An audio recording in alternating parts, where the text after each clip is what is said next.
Betsy. I thought you were Laura because your hair and Laura dresses like you. Or she could. Yeah, well, right. So that's why I was playing.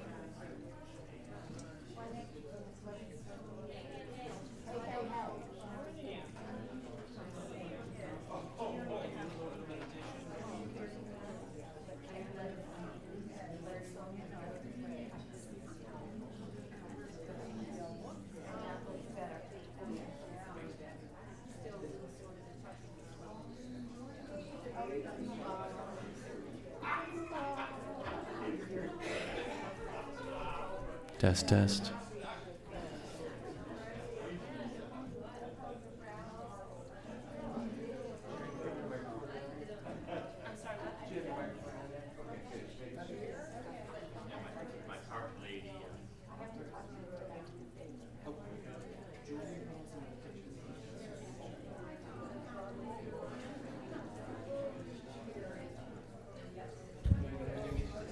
Folks, we're going to get started in a moment, so please make sure your cell phones are quiet.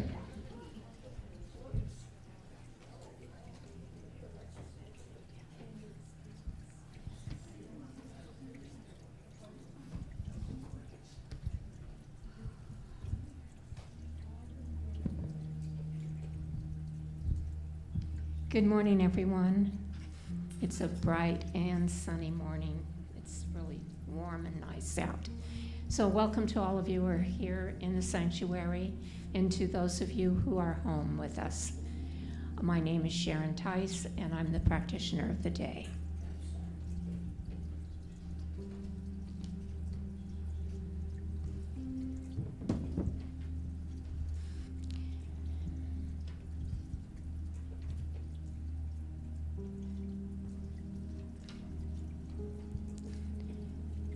So our focus this morning is on oneness. So sit easily in your chairs, relax all parts of your body, and focus on soft, even breathing.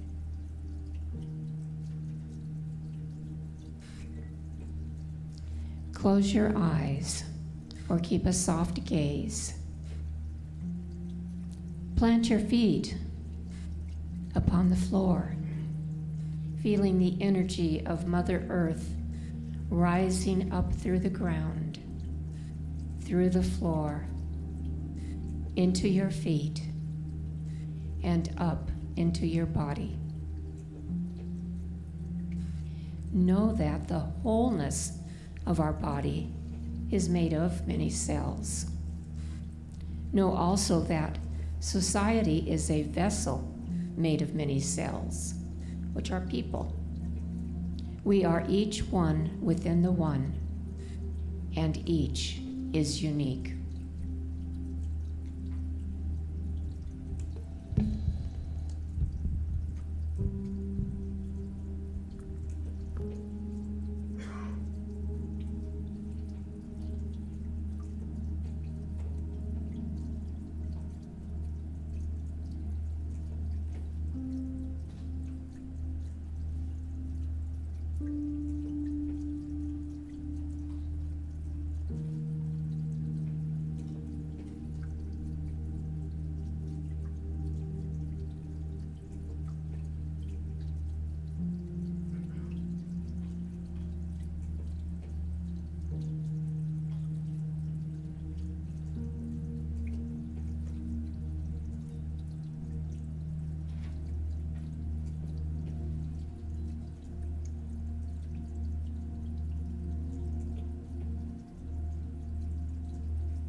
Oneness is the feeling of unity and oneness with the world.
We are all one with each other and with all other beings upon this planet, as there is only the one of which we are a part. We are each unique parts of that one.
To feel our connection of oneness with Spirit, we must open up to the oneness of all things, all beings, through the one Spirit.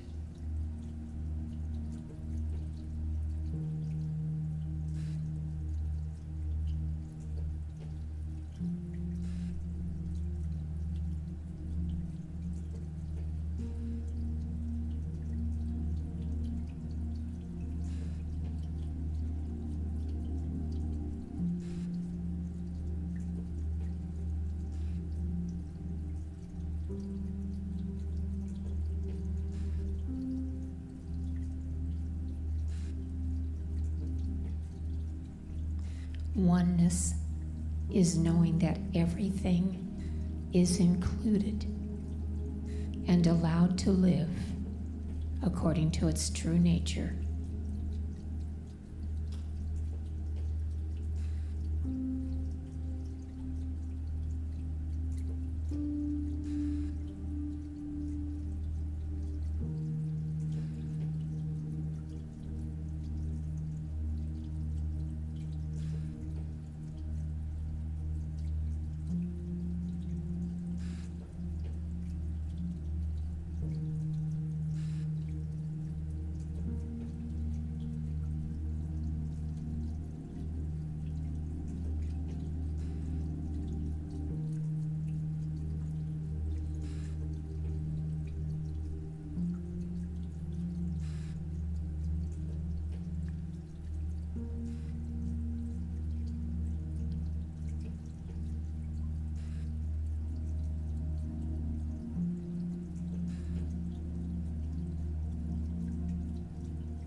The principle of oneness reflects unity and that oneness in all that is seen and unseen, As we are one with Spirit, we are one with all.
And now, upon returning to the room and opening your eyes, remember all things are interconnected, forming an inseparable web of existence.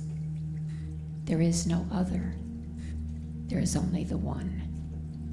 Namaste.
And good morning.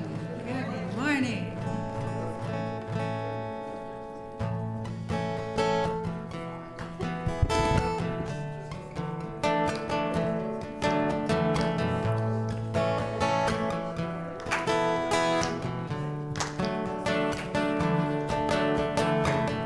Everything, blessing, everything.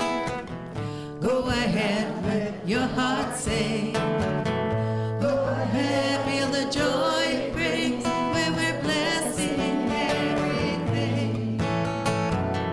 Everything, blessing everything. Open up and let your heart sing. Go ahead, feel the joy it brings when we're blessing everything. Take a walk down my street. Say hello, everyone. What I mean, when the sun shines my dancing feet, I'm just blessing everything. Everything, blessing everything. Open up, let your heart sing. Go ahead, feel the joy it brings when we're blessing everything. I hold the world in my hand. So Much I don't understand. Still I'm doing the best I can, blessing everything. Everything, blessing everything. Open up and let your heart sing. Go ahead, feel the joy it brings when we're blessing everything. I wanna help, wanna make things right. I'm gonna pray with all my might. Darkest days will be filled with light when we're blessing everything. Everything, blessing everything. Open up and let your heart sing. Go ahead, feel the joy it brings when we're blessing everything. Everything, blessing everything. Open up and let your heart sing. Go ahead, feel the joy it brings when we're blessing everything.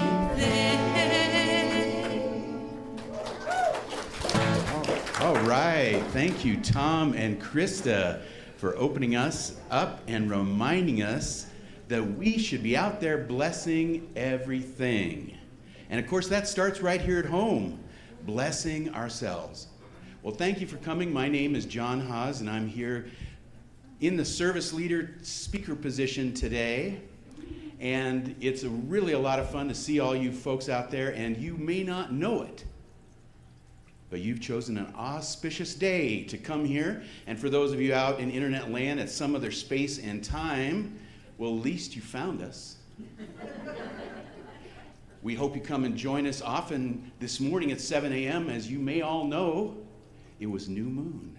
So from now on, the moon waxes full. 15 days from now, we'll have a full moon in August. And this is, of course, Birthday Sunday. So we'll be celebrating that. So all of those that you're not sure whether you're a Leo or a Virgo, but you are born in August, be sure to think about it. What do you want? The other thing is that this time of year is sometimes called the dog days of summer. Why? Well, it's halfway between the summer solstice and the autumnal equinox, sometimes called cross quarter. The Celts called it lunasa, first harvest. So yesterday I was out in the garden. I was so thankful for the rain that we received. Now, some places received more than others, but we had enough that the garden was happy. But I was out there finding those things that I don't necessarily always bless. We call them weeds. Now, weeds, on the other hand, think of themselves as a perfectly acceptable plant. And in fact, they've learned how to reproduce en masse. Now, we can learn how we can enjoy life by using the tools that we provide here at the center. We want to make your life better, and if your life is better, then guess what happens? You tend to smile more, you put your hand out, you want to find out about this person next to you, and little by little, the world lights up just a little bit more. And if you want some more of that good stuff, after service, you can find someone with the purple stole, and you can have what we call a 3-minute miracle. That means that within just a few minutes, you can tell the story, but we'll come back and we'll know the truth for you with affirmative prayer. So that's something you can do. And we had this morning a great meditation about oneness, thanks to Sharon. And now we get to remind ourselves of how to use that affirmative prayer to bring us to light. Sharon?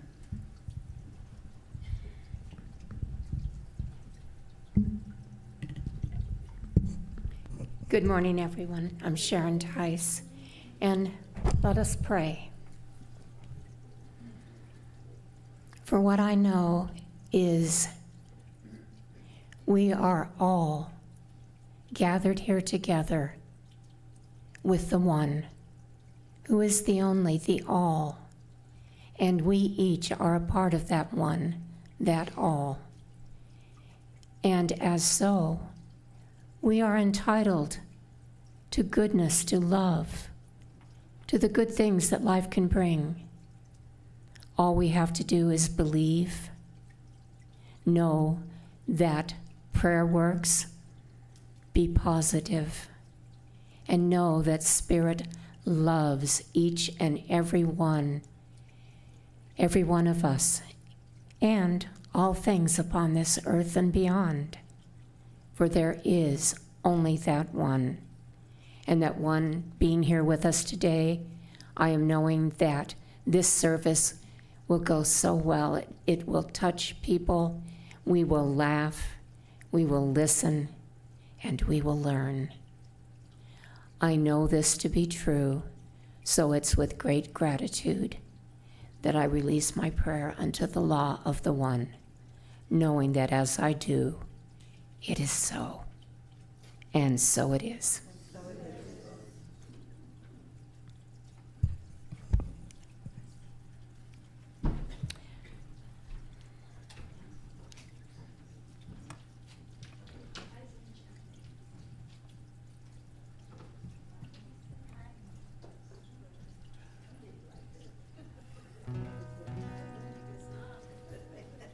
You can sit for this one. This is the deep one. Just get into your heart and your soul, and when you sing along with it, just don't sing the words. Sing the meaning and sing the depth. Think of it, it's sometimes when the words, you're reading words, you forget that it's the spirit of the words more than just the letters. So this is a beautiful song. I love the song very much. So yeah, feel it as you sing it.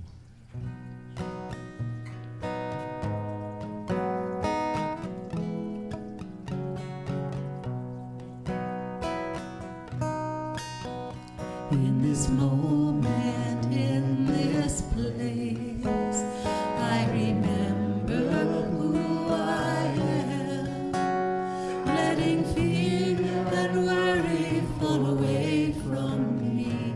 I open my eyes and see there is only love.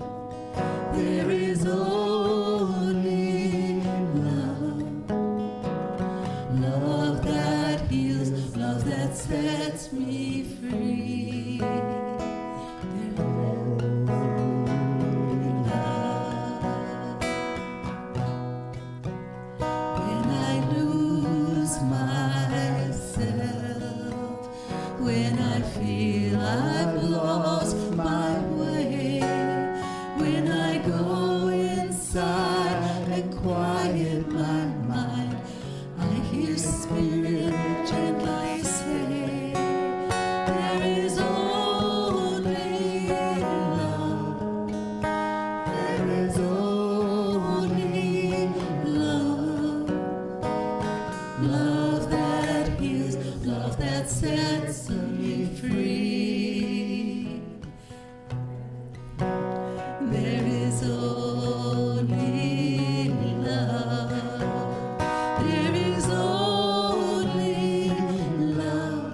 That was beautiful, Tom and Krista.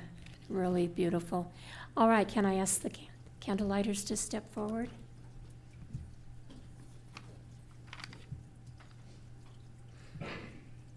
The Center for Spiritual Living Prescott, guided by the science of mind, acknowledges the diverse faiths and spiritual traditions that enrich our world.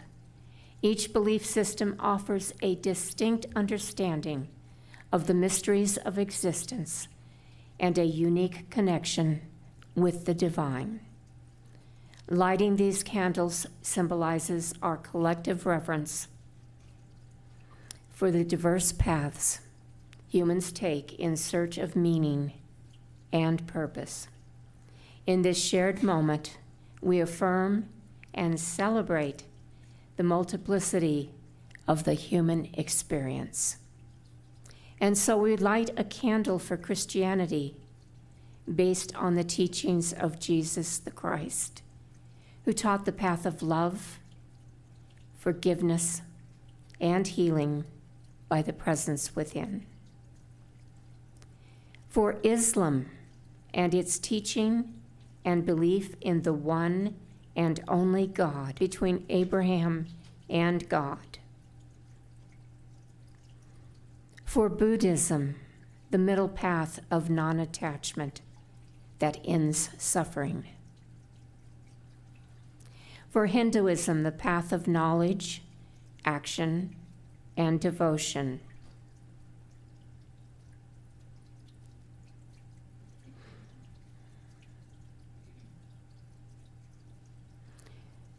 For the traditions of the indigenous people everywhere, and their close and sacred connection to the earth, the sky, and waters. For Baha'i, the path of unity and peace. For the goddess traditions, celebrating the power and wisdom of the feminine energies, including nature and nurture. And for the science of mind, a philosophy of life that teaches there is a power for good in this universe, and we can use it. And let us read our affirmation at this time. We are here for God. Our purpose is to express the nature of God as love, abundance, and joy in everything we do. The good we seek for ourselves is what we desire for all people everywhere. And so it is. And so it is.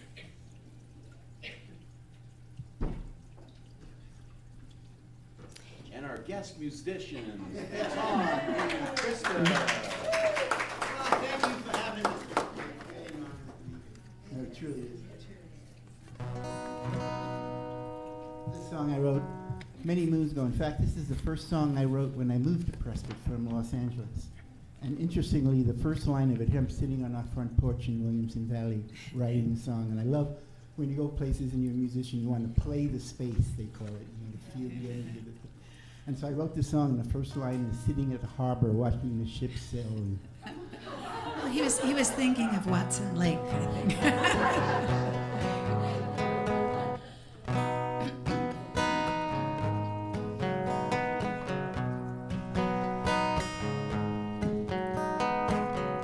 sitting in the harbor, watch the ship sailing, coming from far off places that I've never been, bringing hope for tomorrow, though some may never live to tell, holding tight to the ones they love, to the life they knew so well. And there'll come a time you wait and see.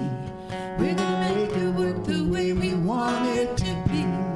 We'll be strong, 'cause we believe we're gonna get it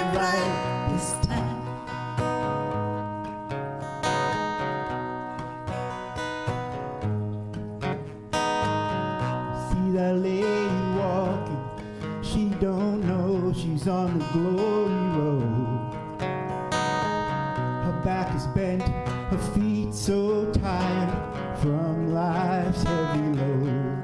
But she got no time for hate. There's nothing but love in her heart. And I bet you everything I have that she won't be coming back. Till there comes a time you wait and see. We're gonna make it work the way we want it to be. We'll be strong, 'cause we believe we're gonna get it right this time. Gonna get it right. This time. Gotta get it right one time, right? It might as well be now.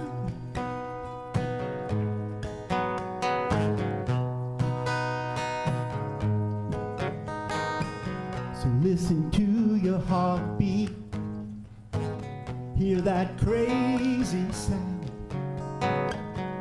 Feel the rhythm of the life inside you. Spread it all around. No reason to be afraid. There's nothing gonna do you no harm. Just hold on tight to the love inside. Just hold on for that day. When there come a time we wait and see.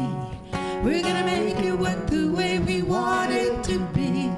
We'll be strong, 'cause we believe we're gonna get it right this time.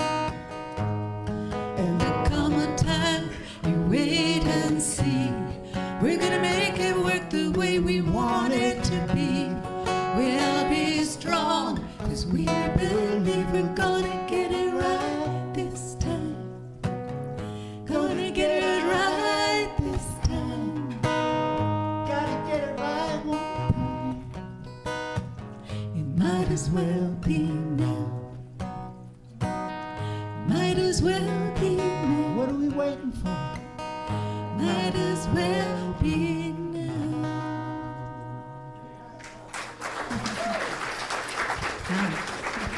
All right.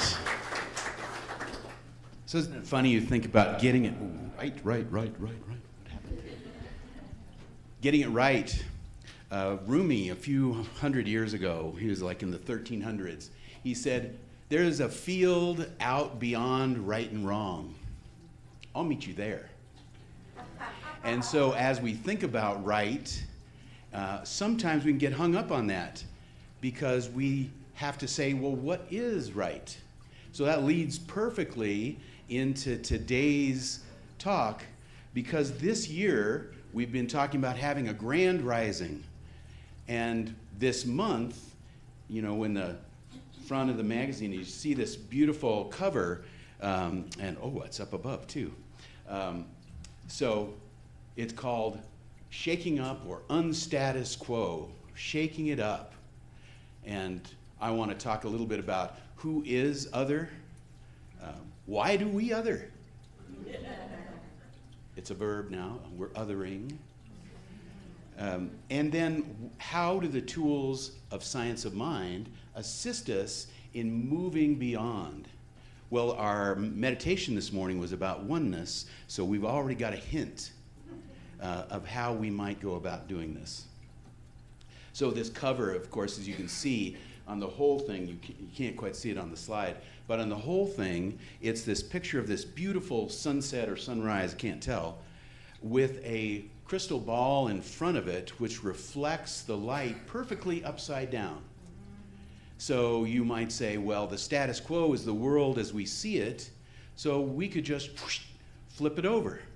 But what do you notice? Anyone notice anything about that? Flipping it over? Yeah, I mean, it hasn't changed really. There's still the stratus, the same kind of layering, the same people are next to each other. So you really haven't shaken it up all that much. Now, when I was a kid, I don't know if they still make them, the things you shake up and the snow falls down.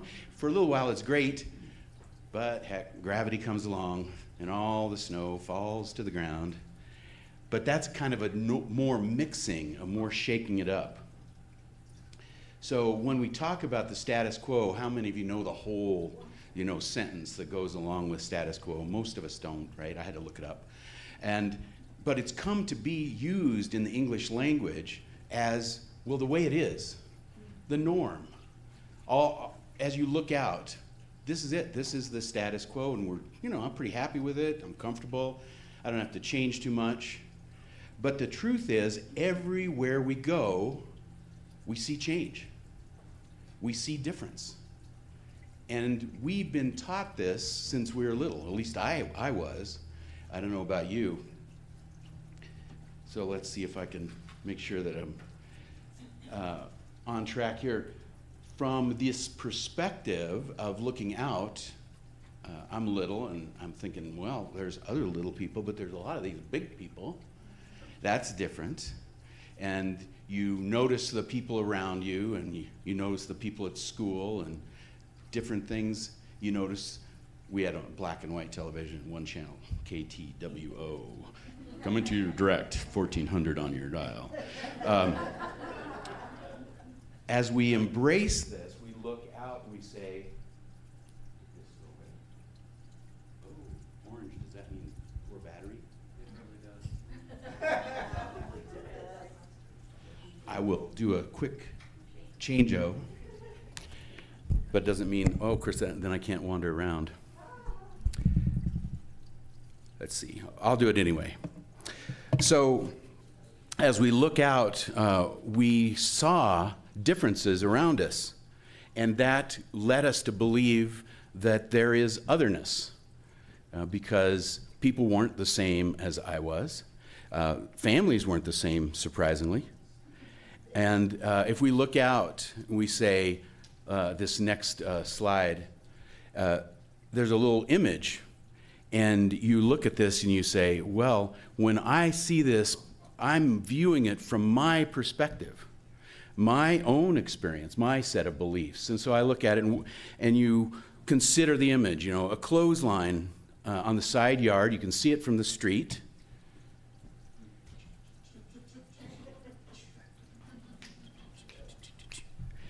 And what comes to mind? Anyone want to popcorn a sentence or a phrase or a word? 1955. 1955. 60s. Okay, so now there's temporal thinking going on. It's like 80s. Yeah. Too short. Fresh smell. See? Diapers. So, see, we're obviously noticing that there were times when we've seen this. I saw another hand. Loving family. Loving family. There you go. There you go. Because when you think about it, there's about 130 million households in the United States. And of those, oh, great. Yay. 70% of them have dryers. And then another bunch of them living in apartments or something like that, they might have a washer dryer down in the basement. And then some people use a laundromat, and some people wash their clothes and then take them and hang them up to dry. So it's still happening. You might think, oh, is there some reason can't afford a dryer? Is the electricity off? Is this actually an au pair that's helping out? What kinds of stories do we make up when we see an image? What memories does it jog? Diapers, and the love of family, taking care of them by carefully placing them out on the line with just the right, sheets in front to block, to make sure that there isn't any unseen. So in your mind, in my mind, I can make up all sorts of little vignettes just from this single image. And we had this notion that the internet would connect all of us. And in connecting all of us, then we would be able to share stories, and then I would hear your story, you would hear my story, and over time we would get to realize each other as not quite as other as we thought. Well, the internet hasn't lived up to its promise. Instead, it's created, in fact, perhaps more bubbles than we had anticipated. So this next image shows you one dimension of otherness. There's 193 countries recognized by the UN, and these are their flags scattered around. It turns. If you find it online, you can see it. So you can see all the flags of, and of course, in some places there's a lot of flags, and in some places there's a few flags. So that creates a certain national otherness. I'm from the United States of America. So that has a certain role in the in the world today. Another country, like a large country like China or India, within that one flag is hundreds of dialects, different groups, different towns that they can hardly speak together, so they have a common language that is the official language, but in their day-to-day use, they might actually speak another tongue. So language can be something that separates us. But there's all sorts of dimensions. We can think of them all, right? Your height, your skin color, even what you like to cook, the spices you use. If you've ever lived with someone who uses a lot of spice, I'm a spice user. And so depending, I can walk in after I've been cooking, I come right in and I say, oh, I remember I was doing Italian tonight. So you can smell the differences from different people's choices. There's, of course, identity, there's finance, there's socioeconomics, any number of things that we're taught to look at. There's an organization called World Work, and they worked with others. So one of their famous case studies is working with two Christian groups, but they were in Ireland. And so one group, of course, was Catholic, and another group was the Church of England Protestant. And as they tried to understand why do they have such a challenge being with each other. And of course, this was during the times of the Troubles and bombings, and so these people were not exactly on good speaking terms. So World Work came in with their process, and someone makes a statement.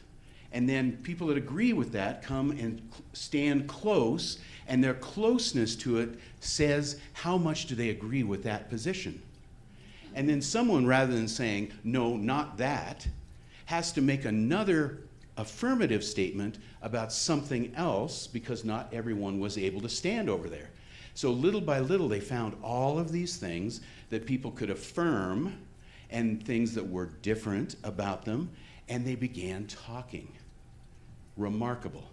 We have a teen group here in town called the Launchpad, and this fall they're starting out and they're going to do dinners where a couple of teens join with members of the community. You can sign up, by the way, to become one of the dinner attendees, and they're going to have difficult conversations about the things that normally we don't talk about. Now, this next little image, some of you may remember. Pogo, anyone? So they were on an exploration and they came across this dump. And they're walking across it, and they had to go across, and it was sharp, and there was probably rusty nails. And I said, "Oh, this is hard walking on this stuff." And he says, "Yep, son, we have met the enemy, and he is us." So remarkably, when we look out and we try and say, who is other, we have to stand to the other side and also say, but wait, no, you are other. Because depending on our viewpoint, we have a different view. But this is a very wise thing to remember, is that I am my own us. I am my own other. Because not always do I agree with myself. Now, what do you mean by that? Did you mean that to be rude? No, it was just a joke. So you have to worry about this if you like to worry. However, another approach when we think about me being my own other is that, well, aren't I supposed to be my own cheerleader? Shouldn't I love myself? How can I expect anyone else to love me if I don't love me? So by looking at it from that perspective, I can say that now I'm in an easier place. I can make decisions from an easier place. I can act from a kinder, more compassionate place because, oh, wait, that might be me I'm talking about. So Ernest Holmes said in The Art of Life, all human endeavor is an attempt to get back to first principles, to find such an inward wholeness that all sense of fear, doubt, and uncertainty vanishes. That's what I want. All sense of fear, doubt, and uncertainty vanishes. So how do we get there? Everyone wants it. Ernest Holmes told us. So in our hearts, if we notice that oneness, if we notice that we're a part of this whole, then we can feel better about ourselves and what we have in the past perhaps labeled other. So there was this teaching of Abraham. I don't know if any of you have ever heard of the teachings of Abraham. And one of the things she liked to say is, well, you're not looking at it from far enough away. If you've ever looked in the mirror and say, oh man, I can't believe it. What the heck are those wrinkles? Well, just step a little further back. No wrinkles now. The earth looks very smooth and easy from space. You don't see all these flags flying. So this next question is, if we know this, we know about oneness, then why do we other? Anyone have a thought? Why? Why do we other? Fear. Fear. Yeah. Comparison. We're not acknowledging the paradigm that we're one. So our minds look to separate and to find Difference. differences. So, did we make that up ourselves? No. Typically, when we're just little tiny babies, actually we think the whole world is us. We haven't even quite figured out that this thing that's moving over here has anything to do with me. Oh, wait. So, we other because we've been taught to do it. So we listened to conversations over the dinner table when we were kids. We went to play school and we saw differences. And people pointed out things that were different, maybe in just side comments. But little kids, have you noticed? They listen to all the side comments. In fact, sometimes the side comments are more important than the thing that they're telling you. Because I told you, that's why. Now, okay, well, I'm going to not be so sure about that one.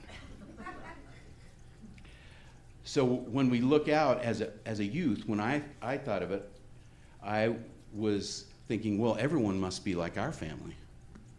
Until I started going to other people's homes. And you walk into their house and you realize, oh, they don't use their living room. That's like off limits. You know, the ones that you're really not so sure about, if they have plastic covers.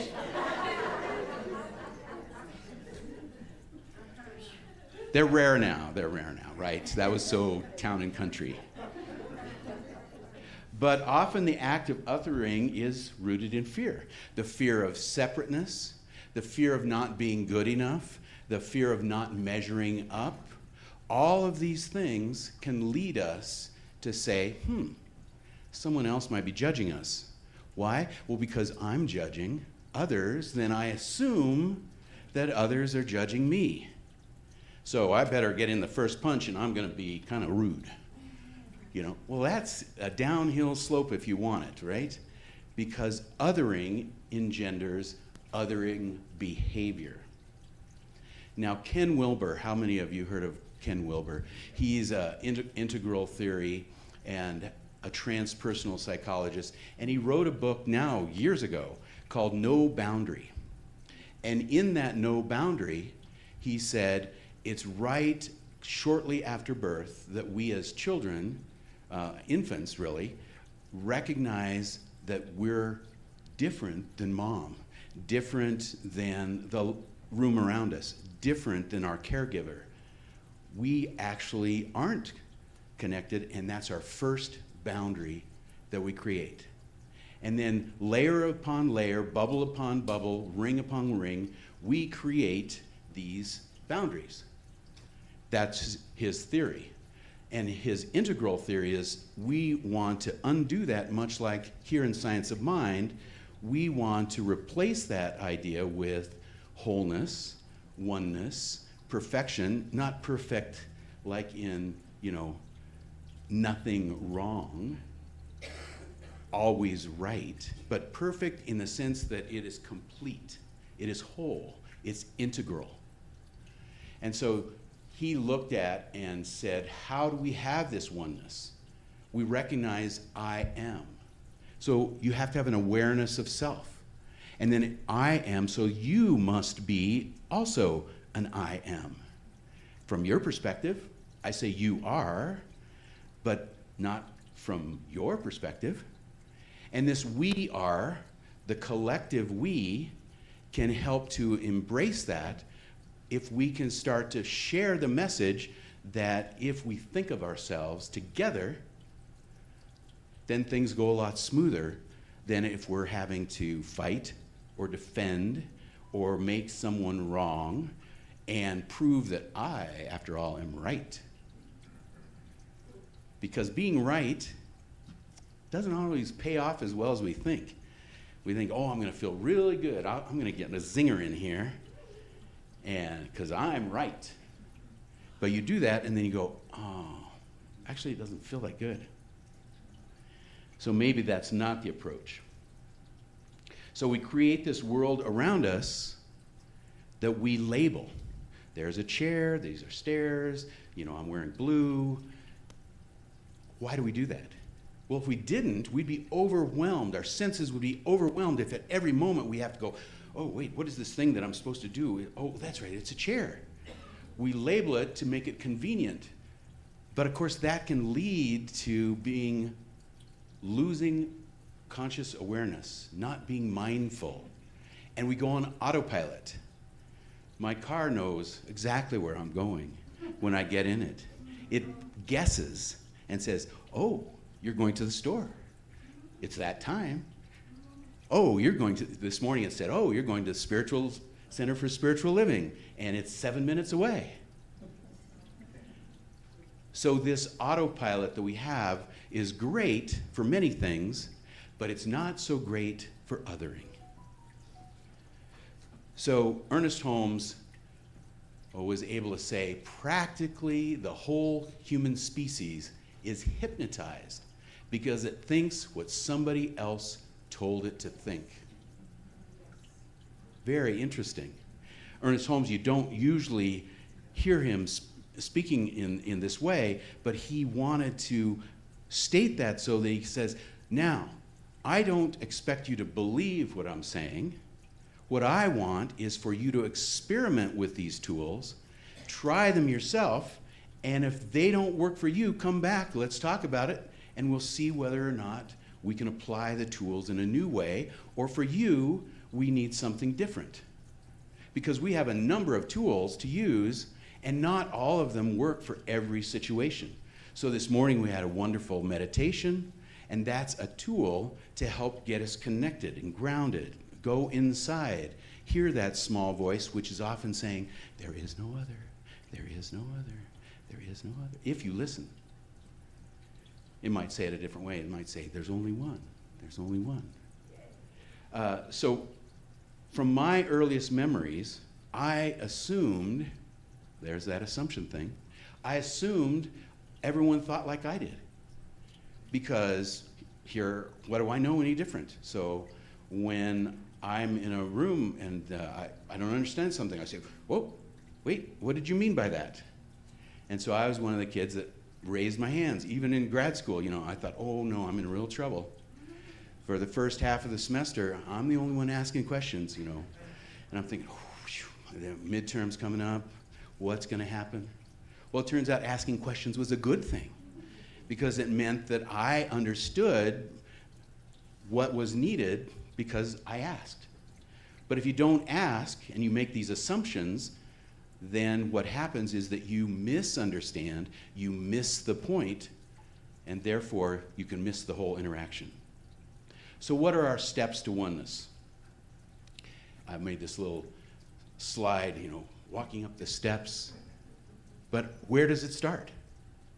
Well, first we have to be aware that we're even doing the othering thing. You have to know, and you have to recognize the way you do it, not the way I do it, not the way it's done everywhere else. Each of us has our own. But once we become aware of it and we're mindful, now we can actually do something about it, and we can say, oh, I can have compassion for myself, because guess what? The person over here doesn't think the way John does, and they might be othering me and saying, boy, that guy, I don't know, he's not really talking the way I talk. So if we become aware, then we can open the door to compassion, to empathy, to connecting with the other people, see? There you have it. It's the people that aren't me, and be able to recognize how I might be showing up in their movie. So as we move ahead, we can move forward, and the one that works for me a lot, of course, meditation, visioning, journaling, but I go to treatment. The 5-step affirmative prayer. We heard an invocation this morning from Sharon, and many of you have experienced treatment if you've come to the 3-Minute Miracle. But it's a way that was designed to say, if you follow these 5 steps, then it's amazing what can happen. Now, with the kids, we made it a little simpler, because it's RURTR, recognition, unification, realization, thanksgiving, release. Wow, that's a lot to remember. But we can just say, God is the only thing that's going on. There's only one thing, this one power, this one presence. It's everywhere, it's every when. God is. And since God is everywhere and every when, and then must be that I am, you are, we are, everyone on the planet is part of that one thing, God, power, presence. So God is, I am. And what I know is that despite any otherness that is going on, where you choose to sit on a Sunday, I'll give you guys a homework a little later. The way that you show up, the clothes that you wear, the way that you speak, whether you look directly at a person or you look down, all of these things are behaviors that make you a unique expression. So I know that each of us unique expressions, not same in oneness, but unique, perfect, whole. And then I'm just grateful. I give thanks. And many people said, if you just go to step 4 and give thanks, that's enough. Thank you, thank you, thank you. Because I am giving thanks for the world, for me in it, and all of the myriad people that I get to run into throughout my life. Thank you, thank you, thank you. And because this is true, then I can say these words are powerful. These words are spoken through me, as me, but they're not necessarily my words, because there's only one thing. And that one thing is speaking through me, so it must be powerful. And the law says, your words are powerful, and as you speak, so shall it be. And then you just say, and so it is. Thank you.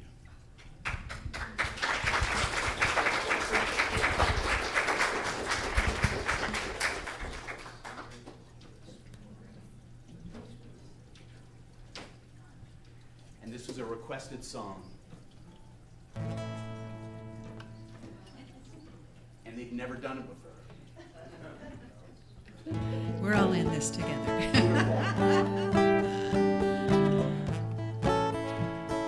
So please stand.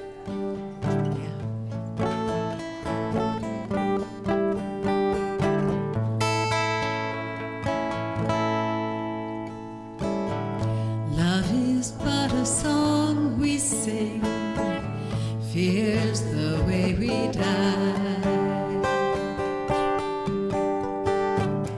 You can make the mountains ring, or make the angels cry. And though the bird is on the wing, and you may not know why. Come on, people now, smile on your brother. Everybody get together, try to love one another right now. Well, some may come and some may go, we will surely pass. When the one that left us here returns for us at last, we are but a moment's sunlight fading in the grass. So come on, people now, smile on your brother. Everybody get together, try to love one another right now. Come on, people now, smile on your brother. Everybody get together, try to love one another right now.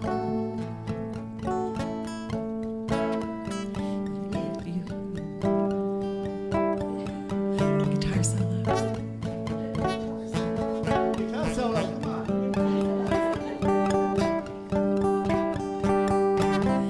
If you hear the song I sing, you will understand. You hold the key to love and fear, all in your trembling hand. Just one key unlocks them both. It's there at your command. So come on, people now, smile on your brother. Everybody get together, try to love one another right now. Come on, people now, smile on your brother. Everybody get together, try to love one another right now. One more. Come on, people now, smile on your brother. Everybody get together, try to love one another right now. Right now, right now.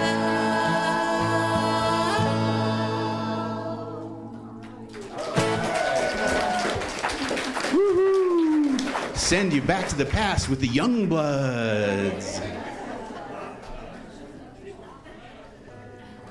So we know that the center is our spiritual home.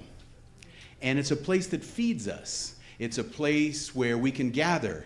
And just like your own budget, the center has its own budget. And so we like to take the time today and now to recognize the value that we receive and affirm the law of circulation. So I have the ushers will come up, but first what we'll do is we'll say together, divine love in and through me blesses and multiplies all that I have, all that I give, and all that I receive.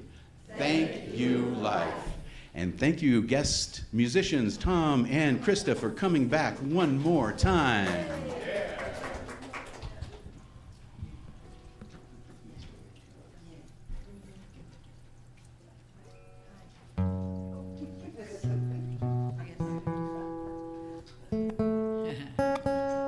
Tuning is good.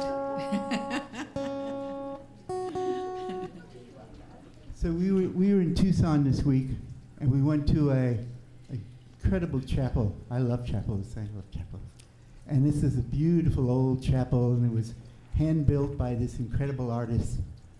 And we went in, and I went in, and there was a big, giant, beautiful painting of the Blessed Mother Mary, and it was profound. And this song that we're going to play, it's a Town Van Zandt song, if you're familiar with Towns. It's called If I Needed You, which is one of his most beautiful songs. And to me, the spirit of this song, the feeling in this song was the feeling I felt in this chapel before the...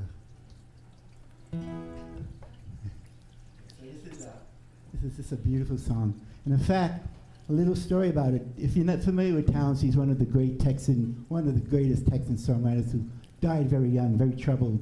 So he was in a fever. He was having an intense fever, and he was staying at Guy Clark's house. And in the middle of the night, at 2 a.m, he woke up and he wrote this song. It just came out of him in this fever. And then in the morning, he played it for a guy and said, I just wrote this song. And you'll understand it.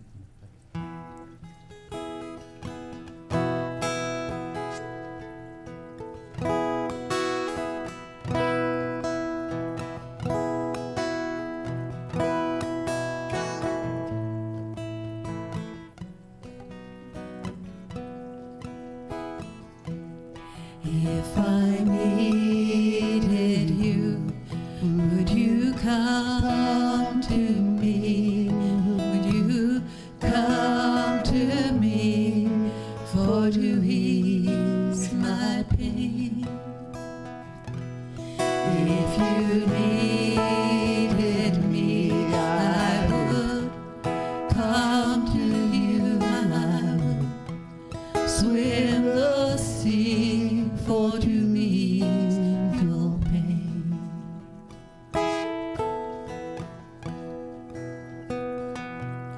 In the night forlorn, the morning's born, and the morning shines with the light of love. You will miss sunrise if you close your eyes, and that would break my heart in two. If I needed you, would you come to me? Would you come to me for to ease my pain? If you needed me, I would come to you. I would swim the sea for to ease your pain.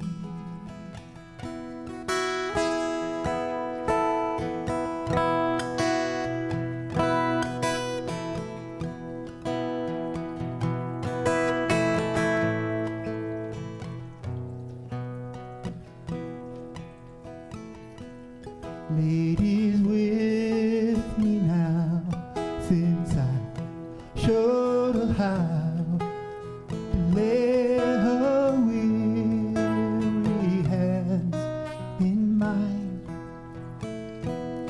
Loop and will agree, she's a sight to see. She's a treasure for the poor to find. If I needed you, would you come to me? Would you come to me for to ease my pain? If you needed me, I would come to you. I would swim the sea for to ease your pain. I would swim the sea for to ease your pain.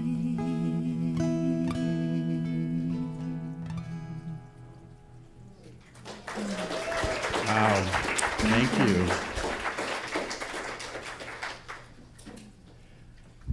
Please, I'll meet you there. So what I know is that by the law of circulation and through the good that is done here at the center, that there is abundance and prosperity available to each of us and to the center, and that all our needs are met generously, pressed down and overflowing. And so I just am grateful for this. I thank it, and I just say, and so it is. Thank you. And we have, whoa. Sorry. And next up,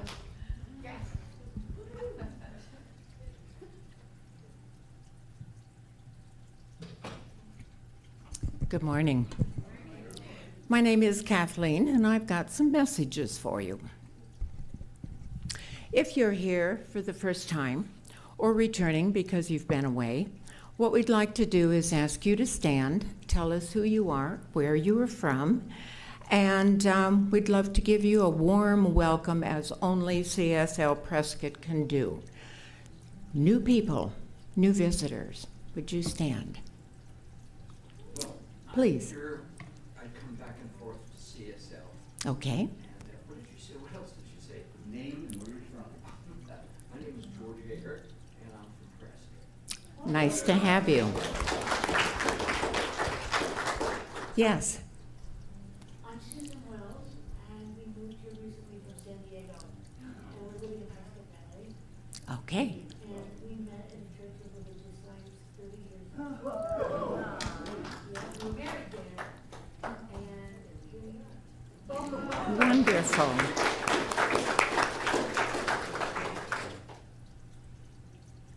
Okay.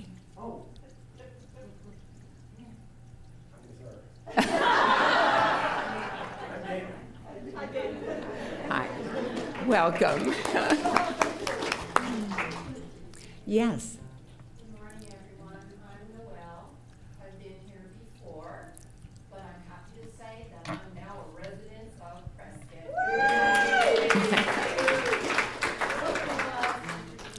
Well, Was called religious science in the church in Carlsbad, California, almost 40 years ago. my. Welcome. Not only welcome to the center, but welcome to Prescott. Those of you from San Diego, I too am from San Diego, many years ago. Our gift to you for joining us this morning is for you to find the section in our gift and bookstore of gently read, much loved, and previously owned books. Find one that appeals to you, take it with you, enjoy it as our gift to you, and then go to Sibley Hall for refreshments. And today, being the first Sunday of the month, is birthday month, so there will be a birthday cake, and of course, lots of conversation. By now, you've all had or seen on email your Save the Date notice. This is so exciting because we've waited so long for the upcoming event of a minister here. And the installment will be here at Prescott on September the 28th. And of course, you know that it is our own Reverend Tracy. The anagram class with Laura Eckhart begins on this Friday at 3:30 to 5:30. The members who are involved with Reverend Tracy's installation have our next meeting next Sunday right after service. And that reminds me, there's a second person needed for child care during the installation. So if that's something you would be interested in, there's a little sign up in the information center out there, and also a second person as a greeter. And the third thing that I wanted to say, if you will, Nina.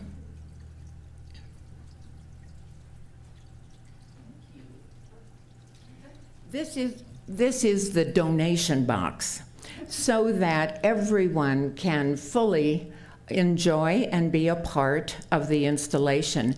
we would appreciate a donation because this is a big deal for us, and so we need your help. So just put the donation in either end. And I wanted to make it very different and very special so you'd know this is exactly what it's for. And it'll be right outside the door. Today, being the first Sunday of the month, is Birthday Sunday.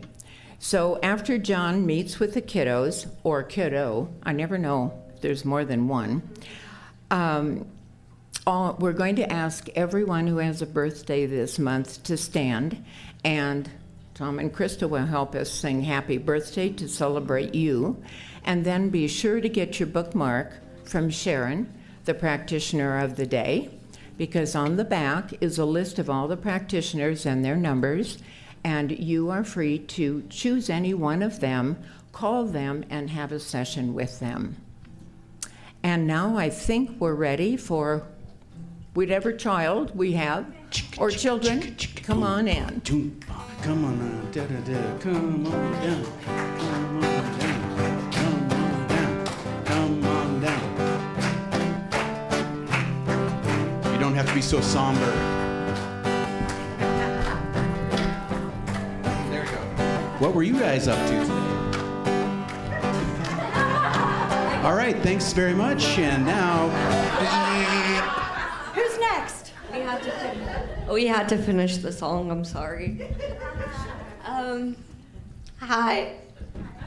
Whoops. We don't have to make it long. Today we talked about diversity, and that was pretty cool. That's all I really have to say. Okay. All right. And as we spoke, now that we're all up here, if you were born in the month of August, please stand so that we can celebrate you and your birthday. There we go. We got a few Augustonians.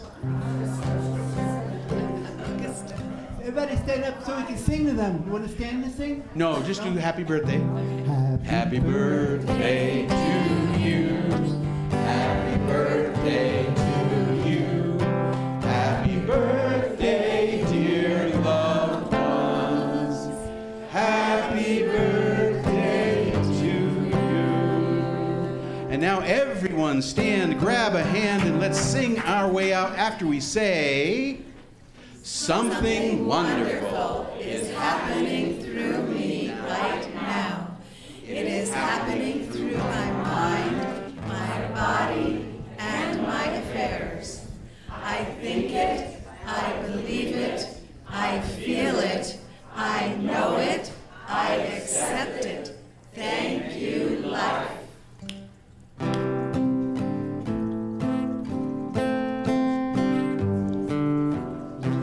Yes, there is peace on earth, and yes, it begins with me.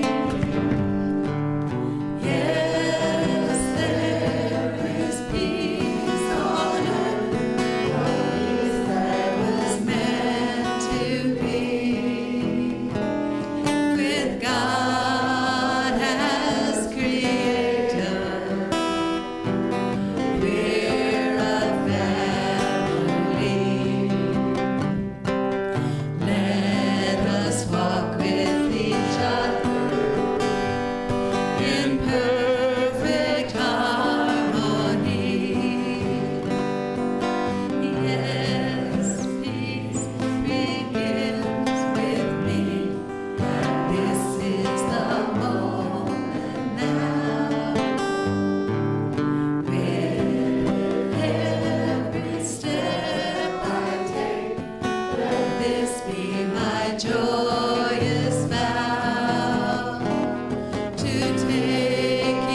If it was your birthday and you didn't get a bookmark, we'll get them to you next week. Please let us know. Thank you.